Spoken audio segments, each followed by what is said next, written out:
Hey there, welcome to another episode of Rough Rants. This is your host Preston, and today we'll be talking about the first video game to be discussed on Rough Rants.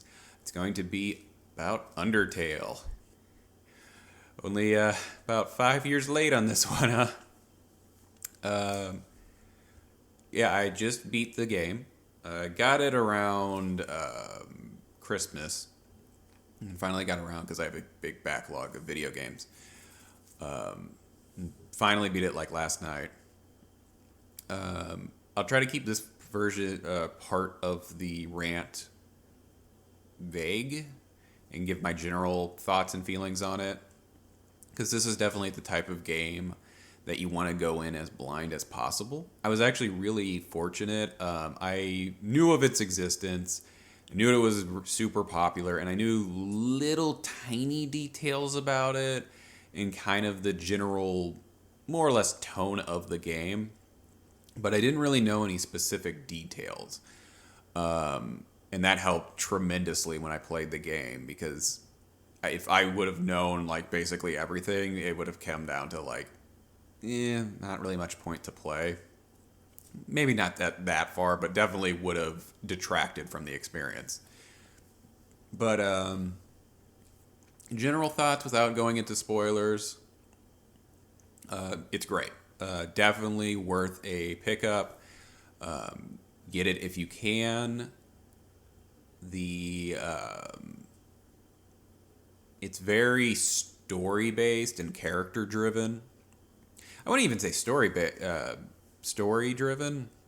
It's mainly character driven, because the plot, like, this is the most simplest way to describe the plot, is basically I'll try to keep it as spoiler free in this part, but basically you know a super long time ago, monsters and humans kind of coexisted, and they were at war with each other, and eventually the humans won and trapped all the monsters underground using a magical barrier. And then one day a kid falls down there, and the plot is basically the kid is trying to make their way back to the surface,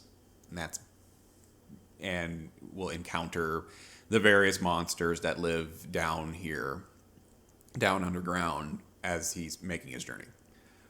And that's really the general plot. There's more nuances once you actually play the game, but for like just a general overall plot synopsis, that's it. Like, it's not a complex story. What is complex is definitely the characters. The characters are very endearing. They can be hilarious. You can really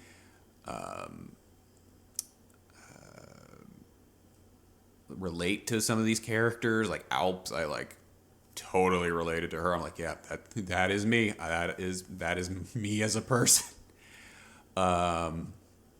But yeah, again, I'm trying to be vague here. But definitely worth a buy.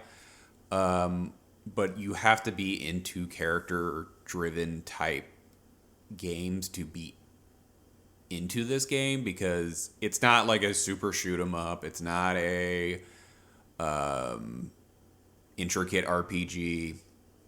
There are RPG elements in it, kind of, but they're kind of irrelevant. But and it's not a long game, so even if you're like, I'm kind of on the fence on it, give it try it. It's only about, like, I think I beat it in like 10 hours maybe, and that was with me like kind of bumming around, and it may have been a little bit longer, but it's not a long game. The only thing I would say that detracts from it is like the combat system, because it's very boring. It's pretty bland, but they heavily deter you from using the combat system. You have to do other methods to get past obstacles, so it's not just like a traditional JRPG where it's just like, yeah, you encounter the monster, you defeat the monster, you gain EXP, and then you move on and get stronger and you progress, hero. It's not like that. Um,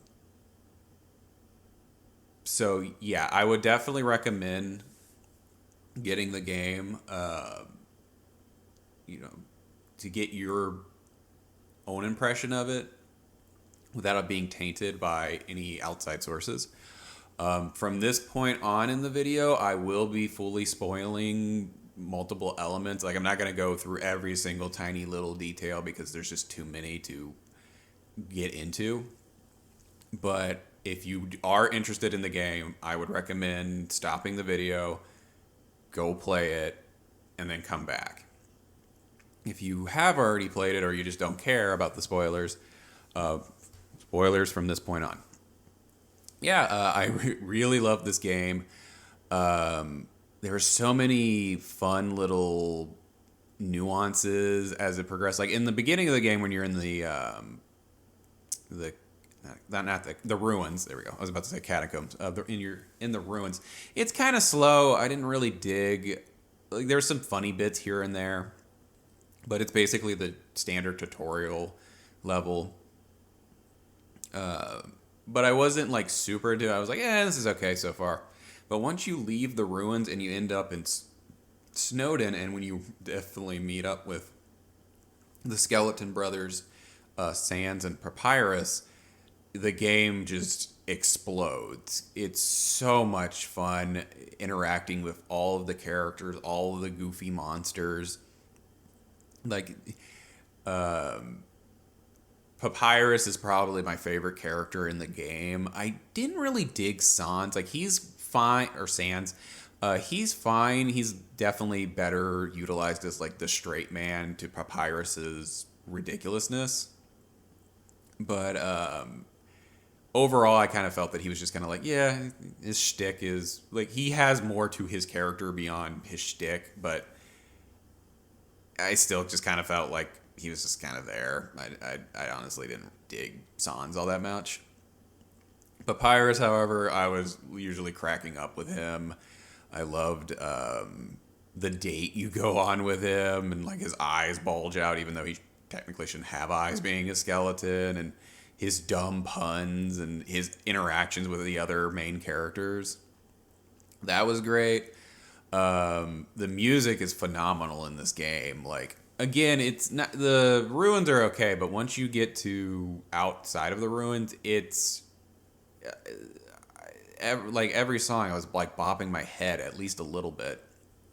And in the encounters you have with the various monsters is always a good time. Like, I think my favorite generic monster, like non-main character monster that you encounter, was probably the Sundari plane. I just thought that was ridiculous. I was just like, yeah, there's this plane and it totally doesn't like you, Baka, and you have to like to defeat it.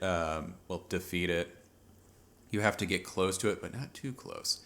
So I thought that was hilarious. From the spoiler perspective, the main draw of the game, or the main way you should be making your way through the game, is definitely going through the true pacifist route, because the game they heavily hint to you in the beginning, like, hey, don't kill the monsters. You want to be as nice as possible. They don't expressly say that, so you still have the option, but it's heavily skewed toward like, no, be cool. Like, be cool, bro.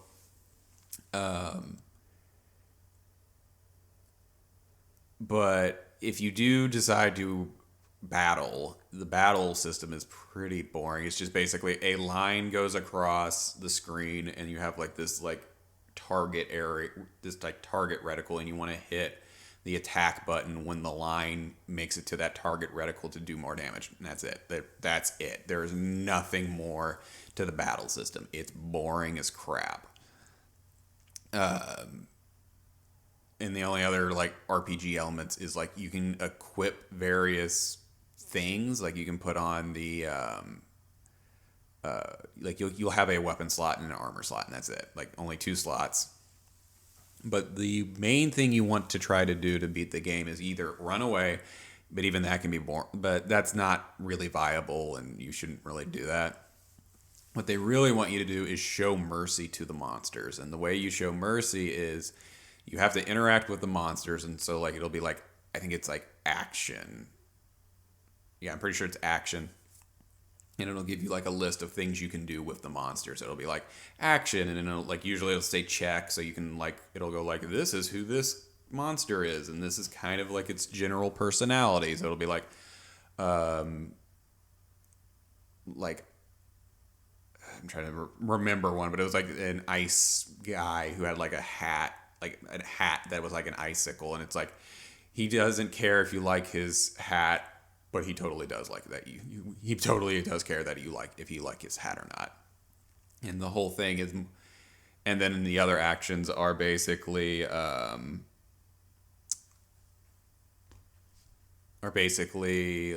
like the actions will be like, oh, like sing a song, or like look, or in the case of the example I gave was like look at his hat, or compliment his hat, or ignore his hat. And you have to do various things, and you'll get kind of goofy interactions with that. So like you'll like, oh, I look at his hat, and he'll be like, oh, you finally noticed my hat. And then what will happen is your heart, this little heart that represents your soul, will appear, and you have to do various things with the heart. You basically have to dodge the monster's attacks with your heart.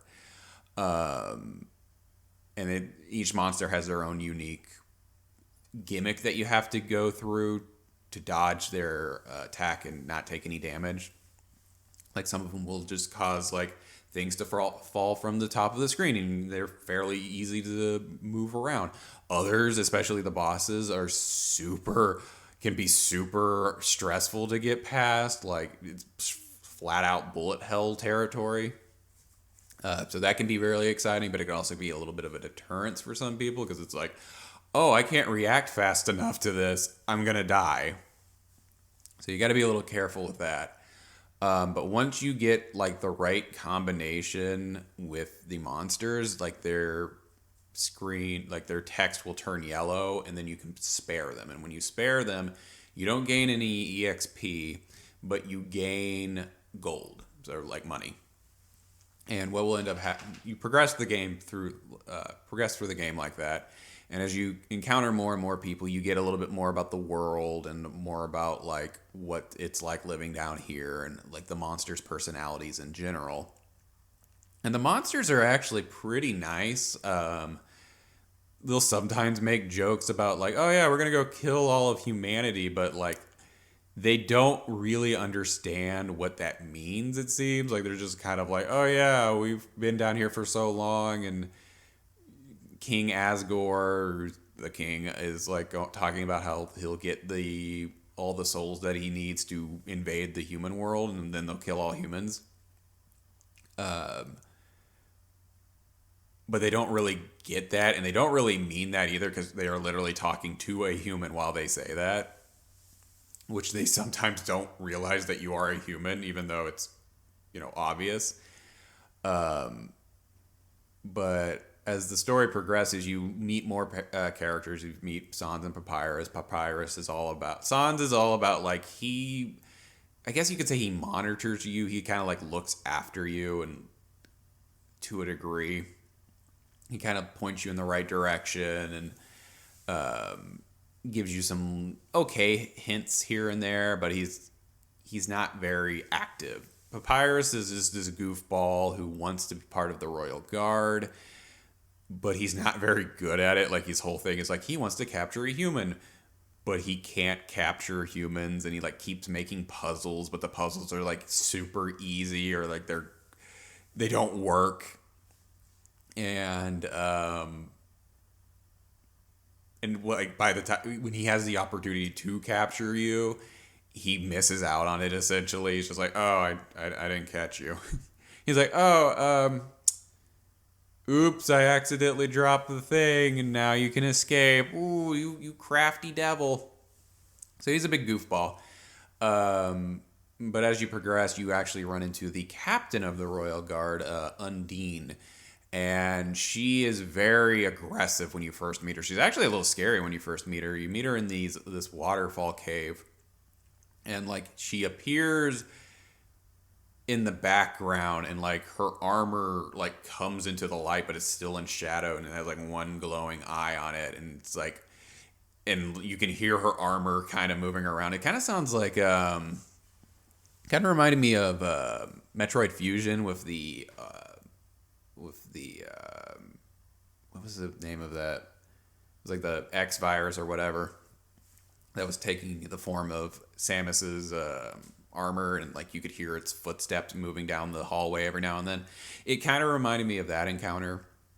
And she goes after you, and when you get to the junction between the waterfall cave area and the hotlands, she'll appear up and actually interact with you, and she'll be like, she takes off her helmet and she's like, yeah, we're gonna do, fight to the death, and I'll let you know why we're doing this. And then literally after that, after she says that, she's like, you know what, I'm gonna kill you. Like, what's the point of telling you things? Let's, on guard. And you learn what's going on is the way the barrier works that separates the humans and the monsters is, to break the barrier, the monsters need 7 human souls. And once they have that, King Asgore can absorb all the souls, basically become a god, and destroy the barrier, and then they can go take over the world. And so far they have 6, so you're the last one. And when they go to, and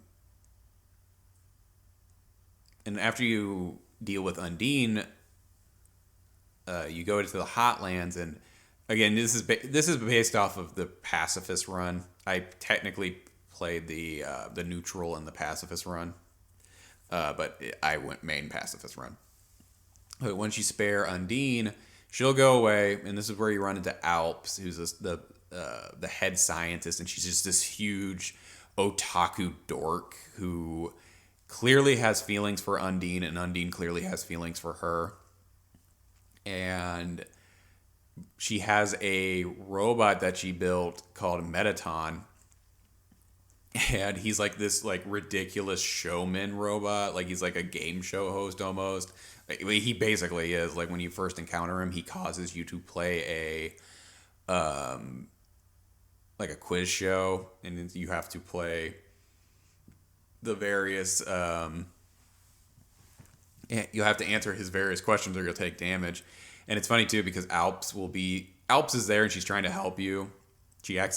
When she made Metatod, she accidentally made it to where he wants to kill you, and then she's like, "Oh, I changed my mind," but she never got around to changing him back. So now he's also this ridiculous, showman. He tries to kill you in the form of various like game shows. Like, he does one where he's like in a cooking show. There's another one where it's like a newsreel. It's really ridiculous and fun. But in the first encounter, you'll do a quiz show, and he'll ask you various questions. And some of the questions you can get, like one of them's like, "What's the name of this type of monster?" And it's kind of obvious.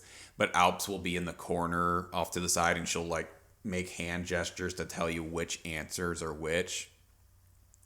And as you progress, you don't need all of them, but some of them you totally do, because like one of them's like, "What is the number I'm thinking?" And like the numbers keep changing constantly, so you have to pick the one that Alps gives you, or you're gonna get it wrong. But after that encounter, he leaves, and then you learn that Alps is the main royal scientist, and her whole thing was that she was trying to find a alternative energy source, I guess you could say, to get through the barrier without using human souls. But it was just a failure, and she basically now is just like a shut-in otaku nerd who likes to watch anime and stuff. And it's funny too, because Undine thinks anime, like she goes to Alp's place a lot of times, and they'll watch like anime and read manga together. but she thinks that anime is real. Undine does, because she's like, oh, Alps presented it to her as like human history. And Undine's like, oh, that's amazing. So she kind of like made herself similar to that. Like when you first fight her, Undine will do like these ridiculous things where she's like she bench presses a boulder just because she can. She like raises her fist to the sky and stuff like that. It's goofy. And if you try to correct her, like, no, anime's not real, she like gets like super depressed kind of, and then like immediately goes like, nah, you're kidding. Like, I know your trick, you human. But after you encounter Alp, she's just like, okay, if you can go to the core of Hotland, you can go to this elevator in there, and you'll be able to go up to the castle where King Asgore is and where the barrier is, and you can leave. And she's going to help you out.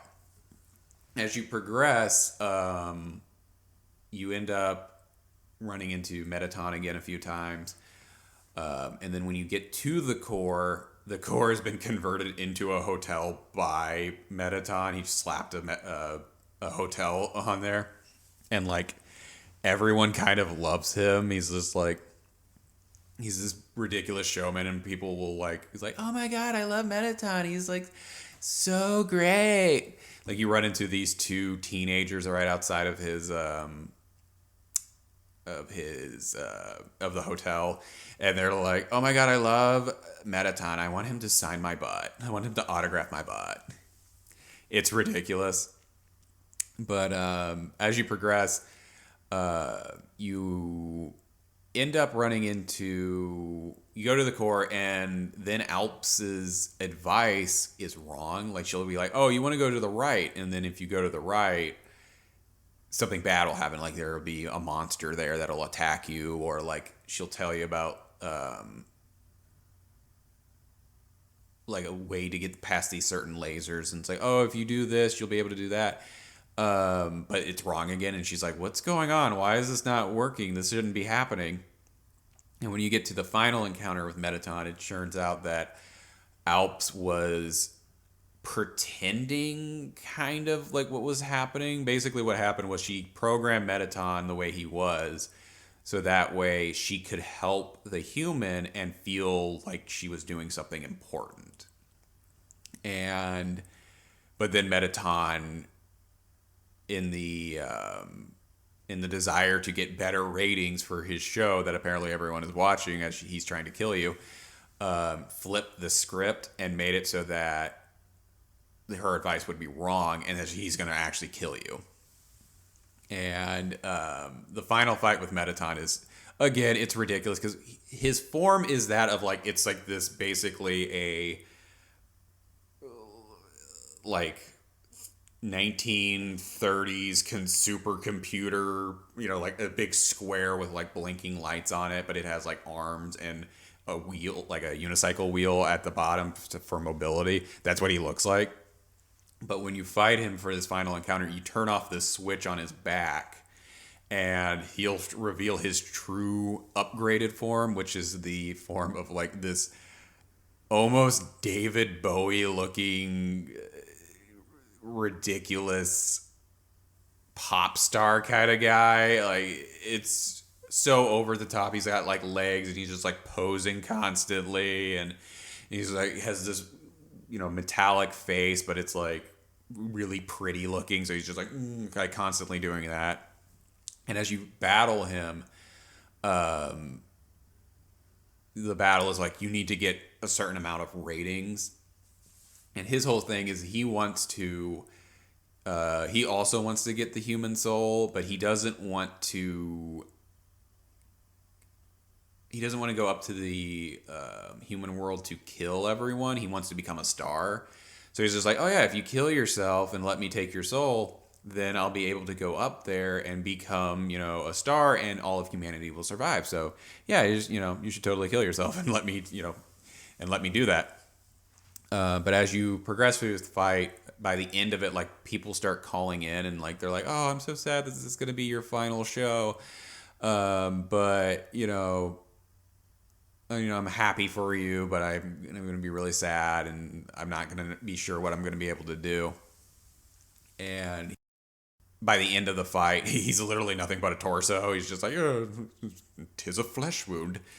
But he's like, you know what? I'm going to stay down here. Humans have plenty of celebrities already, but the monsters don't have any, so I'm just going to stay down here. But then he like turns off, like his batteries run out. And then Alps comes in and she confirms what he said, that yeah, she made basically everything up, and tells you that you can go up to the elevator now, and she stays behind. When you get up to the elevator, you'll go up to the castle, and as you progress through the castle, again, this is the pacifist route, so I don't know if it'll be the same thing with the non-pacifist route. But as you progress, monsters will appear as random encounters, but they don't attack you. They just tell you like a story, and basically what they tell you is that like a while back, a human child fell down here, and they and the prince, King Asgore's and the queen's son, Astaroth, I think that was his name. He finds the child, brings him back to the castle, and they basically adopt him or adopt them. And, they're basically a big happy family. And what ends up happening is the child ends up dying. And the prince is so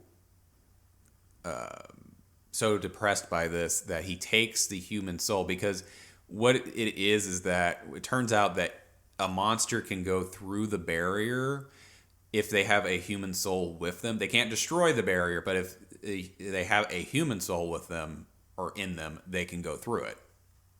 So he absorbs the human soul of the kid, and who he basically considered his brother, and he takes him up to the human world and takes him to a village to properly bury him and let his family know that he's dead. But unfortunately, the villagers see him with the dead body and decide and think that he killed the kid, and they attack him. And he doesn't fight back. He could easily fight back and probably kill them, but he doesn't want to, and he ends up just getting beaten half to death, and he crawls back to the back underground. And when he gets there, he does die, unfortunately. And Asgore, in his grief, basically declares war. He's like, yeah, both of my children, because he considered the human child as his child as well. He's like, yeah, no, like, I'm not going to allow, I've lost my children. The humans have already, shoved us down here. And in his grief, he's like, I'm not going to let them take any more, even after this. So he vows that he's going to get all the human souls that he needs and destroy the barrier, and then destroy all of humanity. But it also turns out, as you progress, that Asgore, everyone describes him as being like super nice and kind. Like Undine says, like he's really powerful, but he's a total softie. And a lot of people are like, oh, you're going up to the barrier to go home? Yeah, like if you run into Asgore, he'll probably let you just go through, no problems, because he's that nice of a guy. But when you make it to Asgore, right before you encounter Asgore in the main courtyard, Sans will show back up, and he'll talk to you, and he'll judge you depending on your actions in the game. Basically, he'll judge like how many monsters did you kill and how much did you level up. And it's revealed that EXE isn't, or EXP isn't isn't experience points, it's execution points. And LV, as they refer to it, was love, or LV, but it wasn't like love. It was like an acronym for like loathsome, obviously vile, evil thing. So basically, what he's judging is like how much of a dirtbag you are. It's a little pompous, to be perfectly honest. They kind of shove that into your face a little too hard with that, where it's just like, oh, you killed people, you're bad, kind of thing. It's a little bit much, but with mine, he's just like, oh, you didn't kill anyone, so yeah, you're a good guy. You'll probably have to kill King Asgore though, because he's going to want the last human soul that he needs. But you know, you're gonna have to decide that yourself if you're gonna kill him or if you're gonna show him mercy and end up having to stay down here. And then you encounter Asgore. Asgore again is really nice. He's like, he knows what he has to do. He's like, oh hey, like I hope the journey wasn't too hard. I would offer you tea, but I don't think you would want it. And he even says like, oh, when you're ready, come in. If you don't feel ready, get ready, because I know I'm not ready for this. And you'll make it to the barrier room. And when you're in the barrier room, it kind of it ends up breaking the fourth wall, because what he ends up doing is he'll get ready to attack you, and he'll pull out like this spear, and he'll destroy the mercy button. Like he literally destroys your option to give mercy, and you have to fight him. And when you defeat him, you then get the option. You can either finish him off or you can give him mercy. If you do end up giving him mercy, what will end up happening is he'll thank you and he'll be like, oh, okay, I guess you've decided to stay down here with us, so I will take care of you. You don't have to worry about that. But then he's killed. And he's killed by this character that you ran into at the beginning of the game called Flowey the Flower. He's this flower that has this like really disturbing kind of face. Like he'll make like weird and like his face will conform into like it's like a general like, oh, it's like a smiley face, and then it'll turn into like a skeleton, and then like it'll turn into like this like really like aggressive like face. And his whole thing is like he'll keep yelling at you, going like calling you an idiot for showing mercy, and he says that like it's kill or be killed. And his whole thing is he wants to kill you to take your soul. But after you after you defeat Asgore and show him mercy, Flowey will show up and kill him and take all of the souls, all of the 6 remaining souls, and gain basically unlimited power. And he's gonna finish you off and gain godhood. When you do that, he basically says that was part of his plan. He wanted you to get to Asgore because he couldn't defeat him by himself, but he could. But once you weaken him, he can take the power for himself. And what ends up happening is it gets really meta. Flowey ends up like saying like, oh, I'm going to save your game at the point of your death, so that way I can keep killing you over and over again, and you can't escape from, this fight. And he mutates into like this disgusting, like they call it like Photoshop Flowey, and he like takes the form of like a TV screen with his face on it, and then like it has like these weird like mandibles and like flowery tentacles, and like there's like flamethrowers and like pipes and stuff. It's creepy looking, and he has this like really disturbing laugh. And as you fight him, like it's really difficult. It's a difficult fight. You're gonna get hit a lot. You can't. It's almost impossible to not get hit. And as you're fighting him, eventually you'll get to the point where you can call out for help, and I guess the human souls that he absorbed resonate with you, and they'll eventually start to help you out. Like they'll heal your wounds, and then they'll allow you to be able to actually physically damage Flowey. Because you could technically hurt him, but it's like nothing. Like it doesn't do any type of damage, and he'll just brush it off. But you get to the point where you're able to defeat him, and then you can either show him mercy or kill him. And if you show him mercy, he's just like, wait, why are you doing this? Are you an idiot? And he'll leave, and he's just like, all right, I'm probably gonna come back and kill you, but he'll give you a hint at the end of the game. He'll say like, hey, if you go and interact with Alps, you might get a better ending. And then you restart your game, and this is how you get the true pacifist ending. You go back. If you go back towards Alp's laboratory where she is, Undine will call you and say like, "Hey, can you deliver a something to her?" And you go, and it's a love letter to Alps from Undine, and you go to take it to you take it to the lab, and you slip it under the door, and Alps will see it. But Undine unfortunately forgot to sign it, so Alps thinks you are hitting on her and are madly in love with her. And she's just like, oh, well, you know what? Let's go on a date together. And you end up going on a date with Alps because she thinks that you are in love with her. And it's really funny because, like, the way she interacts with you, I was just like, oh man, this is getting too surreal, because she's just like, oh, I don't have any confidence, and like, you know, what would someone want in me as a lover, and all of these things. Like, I'm just this big nerd, and like, no one likes a big nerd, and all of this stuff, and I'm just like, oh, I'm relating too hard. But as the fake date progresses, she ends up uh, letting you know that she's like, oh yeah, like, I'm not in love with you, and I'm in love with Undine.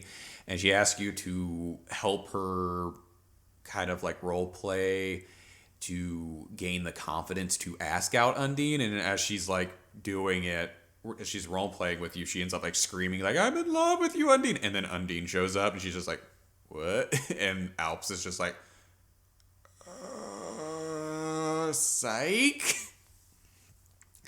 But it's hilarious, and Undine ends up misinterpreting that. Like, she thinks that she's talking about wanting to be, like, not friends, but like be more determined and strong as Undine, but not in a relationship type of way. And she ends up making Papyrus. Undine ends up making Papyrus have Alps do this ridiculous, like, workout regimen to gain her confidence. And they leave, and then Undine's like, oh yeah, that was great. And then she's like, wait, was that real? Like, wait, what happened? What? So that encounter ends. But when you finish that, you go back to the lab, and you get a note from Alps, and she's like, she reveals that she's been lying to everyone.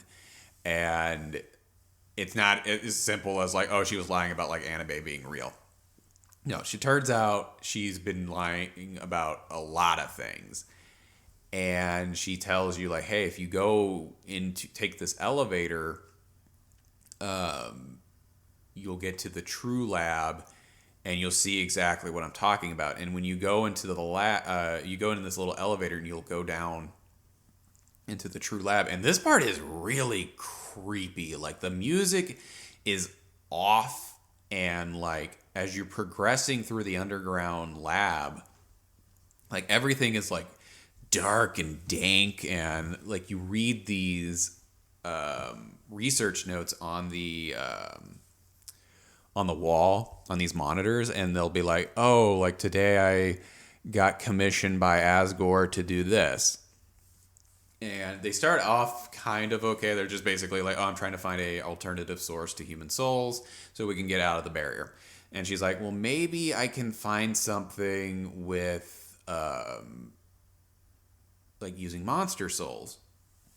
But like, monsters are like magical, and they don't really survive. Like, once they die, their soul doesn't carry on. They just kind of dissipate with the monsters. So they're trying to figure out how they can, she's trying to figure out how they can, I guess, fortify the souls to make them as powerful as human souls.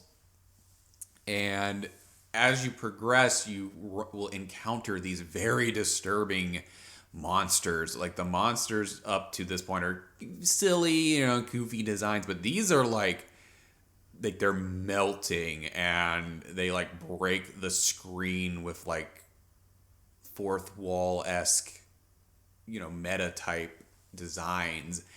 And some of even their attacks are really disturbing. Like one of them, like it shows like this guy and he's just kind of like standing there, and then like these flies will just start to envelop his face, and he's just like kind of like struggling for a second, and then that attack ends. And then when you do another thing to show them mercy, then he'll like the guy whose face is still covered in flies will like start running towards you, and the flies will come off of him toward and attack you. It's like, oh god. And like the way they talk and the way they kind of like they're basically like these horrible eldritch goop monsters, like David Cronenberg esque. And if you look at them, and if you've been paying attention to the other monsters throughout the game,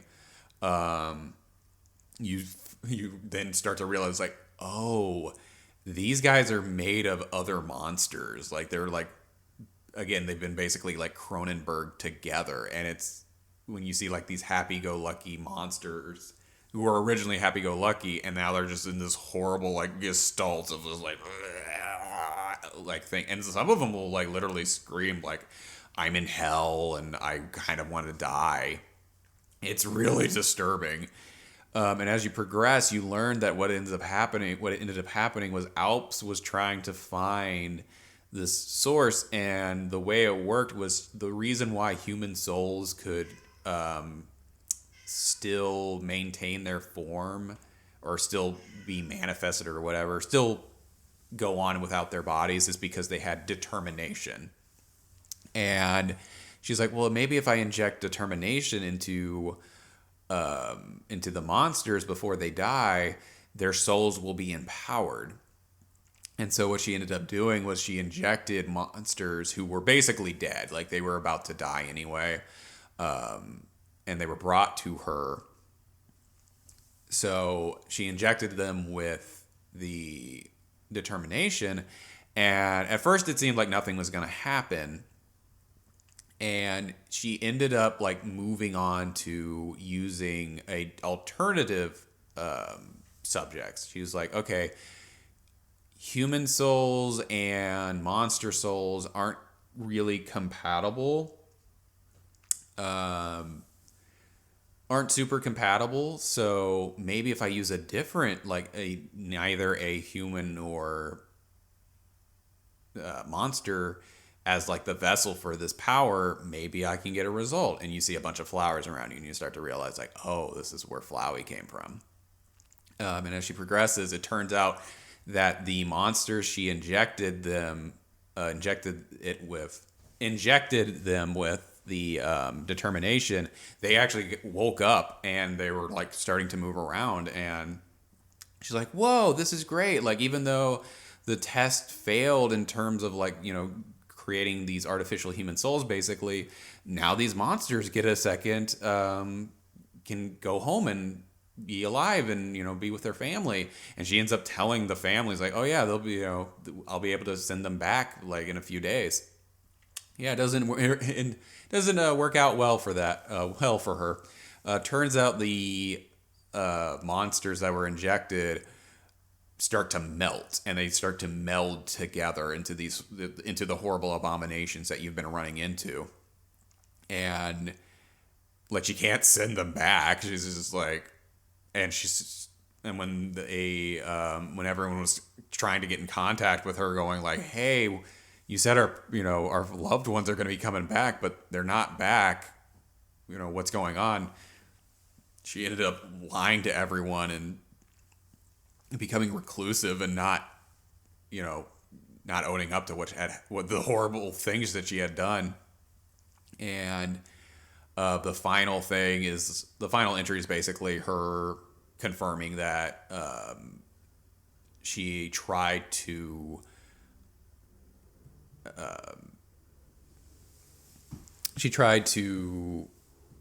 she basically tried to make Flowey, and she deemed it a failure. And when you go back up to the surface, you go back to Asgore, and you fight Asgore. Well, you're about to fight Asgore, but right before Asgore does his whole shtick of destroying the mercy button, what will happen is Toriel, a character that you meet at the beginning of the game and who helps you out of the ruins, is actually the queen of the monsters that had left Asgore because of his attitude of trying to kill everyone, and she stops him from attacking you and basically chastises him, saying like, that's really crappy that you're forcing this decision of you having to either he has to die or he has to kill you, or the child has to either kill you or they have to they die themselves.